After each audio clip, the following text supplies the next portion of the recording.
Salve saudara-saudara, ada satu pola yang selalu muncul kalau Protestan mencoba menyerang Katolik. Mereka sibuk membuat labirin kata-kata, tapi tidak sadar bahwa labirin itu hanya berputar dalam lingkaran mereka sendiri. Kita lihat Dr. Binzer Huta Barat mulai tersinggung karena Protestan sedang tidak baik-baik saja. Ya, nah dalam video terakhirnya seperti biasa dengan dasar relativisme dia menyulap relativisme menjadi kebenaran. Katolik dikatakan tidak boleh mengkritik Protestan karena hanya komunitas itu sendiri yang boleh mengkritik dirinya. Logika seperti apa ini ya Pak Doktor? Kalau benar ateis pun kebal dari kritik dari Kristen, ISIS kebal dari kritik dunia luar. Semua orang tinggal bikin pagar tembok lalu berkata hanya kami yang boleh menilai kami. Ini bukan argumentasi tapi ini namanya imunisasi. Pak dulu pernah ikut imunisasi kan. Yang kedua, dogma Katolik dikerdilkan jadi klub privat. Dogma Katolik disebut hanya berlaku untuk Katolik, padahal justru inti dogma adalah klaim universal, satu iman, satu baptisan, satu Allah. Kalau dogma hanya internal, maka Protestan pun tidak boleh berdogma bahwa berkhotbah bahwa Yesus adalah juru selamat dunia, karena itu dogma Katolik. Ya, itu dogma dari Katolik.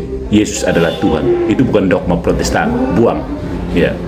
Konsistensi macam apa yang hanya berlaku satu arah seperti ini?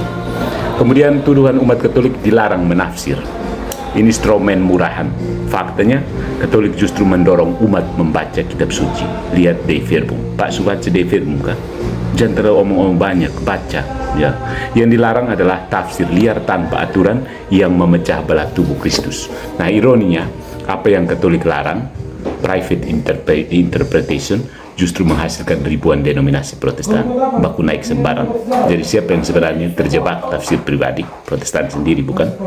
Kemudian ilmiah palsu tapi data kosong. Berulang kali Pak Binzer berteriak ilmiah, data, prosedur. Saya akan bicara di laboratorium fisika ya, laboratorium fisika. Tapi bukti konkret nol. Apa yang disebut bukti? Hanya opini pribadi dan cap framing yang dilempar seenaknya. Ini bukan metode ilmiah. Ini retorika kosong yang diselubungi jargon akademik, ya. Jadi kemudian demokrasi semu Protestan. Protestan dibanggakan sebagai demokratis, Katolik dicap otoriter. Pertanyaannya, demokrasi tafsir itu hasilnya apa? 40.000 denom baku naik satu sama lain, masing-masing membawa kebenaran sendiri. Demokrasi tanpa kebenaran hanya anarki. Sebaliknya Katolik menjaga kesatuan tafsir dalam satu tubuh, dalam tubuh gereja yang satu, kudus, Katolik, dan apostolik. Kemudian ya, sayang sekali seorang dokter bisa jatuh dalam retorika murahan ini, apalagi mahasiswanya.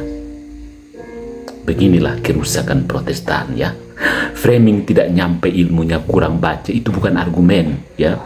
Itu serangan pribadi. Kalau diskusi teologi jadi kontes hinaan, seperti dilakukan pendeta-pendeta Protestan, maka sudah jelas siapa yang kehabisan amunisi logis. Ya, jadi saudara-saudara, Protestan berkoal soal bukti tapi menolak magisterium yang justru adalah saksi historis tidak terputus dari para rasul. Mereka menolak dogma Katolik sebagai klaim internal tapi dengan wajah tenang mengajarkan dogma mereka sendiri seolah universal. Mereka menuduh Katolik melarang tafsir pribadi tapi tidak berani mengakui bahwa tafsir bebas mereka sendiri melahirkan Babel doktrin atau bebal doktrinnya. Akhirnya tuduhan mereka hanyalah cermin yang memantulkan wajah mereka sendiri. Katolik tidak perlu gentar, sebab dibalik semua framing dan jargon yang kosong tetap kosong kan.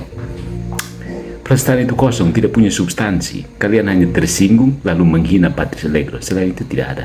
Mau substansi apa? Toh yang benar-benar di Protestan itu Katolik juga. Ya. Yang saya omong ini gagasan Protestan.